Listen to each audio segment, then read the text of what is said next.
Satanism और Satinique culture एक ऐसा टर्म है जो कि आजकल बहुत ट्रेंड पर चल रहा है।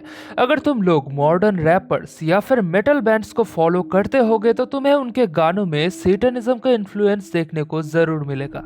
लिल नास एक्स और ट्रेविस स्कॉट इस चीज का बहुत बड़े एग्जाम्पल हैं।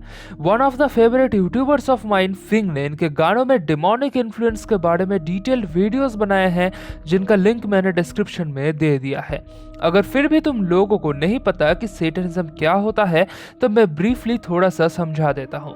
सी, in every religion there are some sort of people जो कि एंटी गॉड को फॉलो करते हैं, but in Christian culture this anti god thing is कुछ ज्यादा ही इन्फ्लुएंस क्रिएट करती आई है। बहुत सारे लोग पिछले कई सालों से सेटन को अपना गॉड मानते आए हैं। वो सेटन की वर्शिप करते हैं एंड अपने लाइफ में बहुत ही जल्द सब कुछ हासिल करते हैं, but there is a dark side of that. इन एंटी गॉड्स की पूजा करने से तुम्हारे लाइफ में कुछ ऐसे कॉन्सिक्वेंसेस निकल कर आती है जो कि बिल्कुल ही इग्नोर करने वाली बात नहीं है। सो ऑन दिस टॉपिक हम लोग अपने इस चैनल पर एक नया सीरीज चालू कर रहे हैं which is everything about Satanism, and ये इस सीरीज का पहला वीडियो है जिसमें हम डिस्कस करेंगे सेटनिज्म के हिस्ट्री के बारे में। कहाँ से इन सब की शुरुआत हुई थी, कौन कौन इस सेटनिक कल्चर में बहुत ज्यादा इन्वॉल्व था। So without wasting more time let's start the part 1 of this series.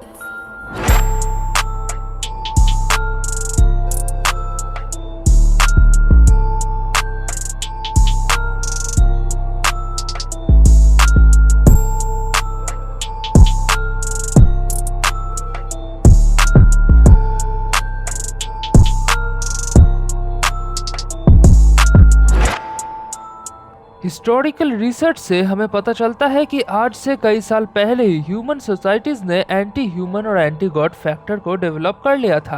पहले पहले ये सब बिलीव्स विचक्राफ्ट्स, मर्डर्स और कैनिबलिज्म तक ही लिमिटेड थे, बट टाइम के साथ साथ नई नई एंटी गॉड्स इंट्रोड्यूस होती गए और कई सारे लोग इसके शिकार होने लगे। इसके अलावा एक और थ्योरी पुराने दिनों में काफ़ी पॉपुलर थी, विच इज इंसानों के बीच कुछ ऐसे क्रीचर एग्जिस्ट करते हैं जो कि मिसफॉर्चून और इविल के एजेंट्स हैं, और ये लोग बहुत स्ट्रांग होते हैं और कॉस्मिक लेवल पर अपना काम करते हैं। ऑन दिस नोट उस टाइम पर काफी सारे स्टोरीज और फोकलोर पॉपुलर हो गई थी। इन सब चीजों के बाद लोगों के बीच ये तो क्लियर हो गई थी, इस दुनिया में जैसे गॉड एग्जिस्ट करते हैं वैसे ही there is also the agent of evil. ये सारी बातें उस टाइम की है जब क्रिश्चियनिटी जस्ट शुरू ही हुई थी। आफ्टर सम टाइम जब नॉर्थ अमेरिका, मिडिल ईस्ट और यूरोप में क्रिश्चियनिटी एक्सपैंड हुई एंड अलग अलग रिलीजन के कॉन्टेक्ट में आई, तब ये सब सेटेनिक कल्ट अचानक बहुत ज्यादा बढ़ जाती है। इसके पीछे रोमन कैथोलिक चर्च के क्रिश्चियंस का ही बहुत बड़ा हाथ था। वो लोग कोई भी इंसान जो कि क्रिश्चियनिटी के अलावा कोई और रिलीजन फॉलो कर रहा था उसको डेविल बुलाना चालू कर देते हैं। वो लोग नॉन क्रिश्चियन लोगों पर मर्डर, कैनिबलिज्म, सेक्स मैनियाक और कई सारे ब्लेम्स डालने लगते हैं और दुनिया के सामने उनको सेटनिस्ट प्रूफ करते हैं। After some time on the year of 1022 दो क्रिश्चियन पादरी मिलकर डिमॉन्स को वर्शिप करना चालू करते हैं और अपना एक कल्ट क्रिएट करते हैं जो कि बेसिकली एक सीक्रेट ग्रुप हुआ करता था।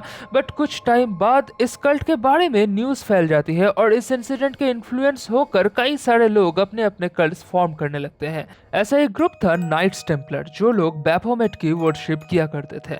ऐसा एक न्यूज़ फैल गया था कि इनके मीटिंग्स में लूसीफर अपीयर हुआ था in the form of a cat. इसके बाद 13th सेंचुरी में एक और ग्रुप फॉर्म हुआ था who were known as Luciferians। इन लोगों ने सेटन के साथ अपना कॉन्टैक्ट बनाया था कि ये लोग सेटन को हेवन पर कब्जा करने में मदद करेंगे और इसके बदले में वो लोग डिमोनिक पावर्स चाहते थे। ये कल्ट 14th सेंचुरी तक चला था और इसके बाद से लोगों ने ये बिलीफ डेवलप कर लिया था कि डिमोन्स और सेटन्स के साथ वो लोग कॉन्ट्रैक्ट भी क्रिएट कर सकते हैं। इस मेडिवल पीरियड के एंड में रोमन कैथोलिक चर्च के एस्टेब्लिशमेंट को लेकर काफी ज्यादा प्रोटेस्ट चालू हो गया था। इस वक्त जो कैथोलिक और प्रोटेस्टेंट थे वो लोग एक दूसरे को सेटनिस्ट कहकर एक्यूज करने लगे थे, एंड इसी टाइम पर सेटनिस्ट और सेटनिज्म जैसे टर्म्स चालू हुए थे। इसके बाद 15th और 16th सेंचुरी के टाइम पर काफी सारे एजुकेटेड एलिट्स ने सेटनिक विचेस की कहानियां बनाना चालू किया था। ये कहानियां इतनी रियलिस्टिक थी, काफी सारे लोग इसको मान के सेटनिक कल्चर को अपनाना चालू कर दिए थे, एंड इसी के चलते करीब 30,000 से 50,000 इंडिविजुअल्स को एग्जीक्यूट कर दिया गया था। ज्यादातर हिस्टोरियंस का मानना यह था कि ज्यादातर लोग जिनको मार दिया गया है वो लोग सेटनिस्ट नहीं थे। इसके बाद आता है 18th एंड 20th सेंचुरी।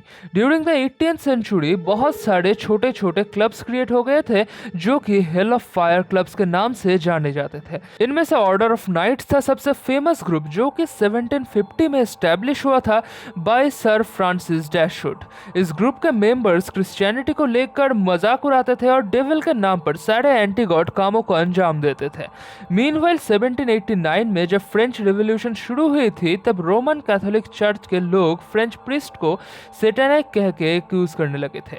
इन बातों पर एलेक्सिस विंसेंट ने एक किताब लिखी होती है जहां पे उन्होंने फ्रेंच प्रीस्ट को सैटेनिस्ट कहा है। उनके मुताबिक ये सारे लोग अपने पावर्स के साथ लोगों को श्राप दे सकते थे और वो अपने शेप को भी चेंज कर पाते थे।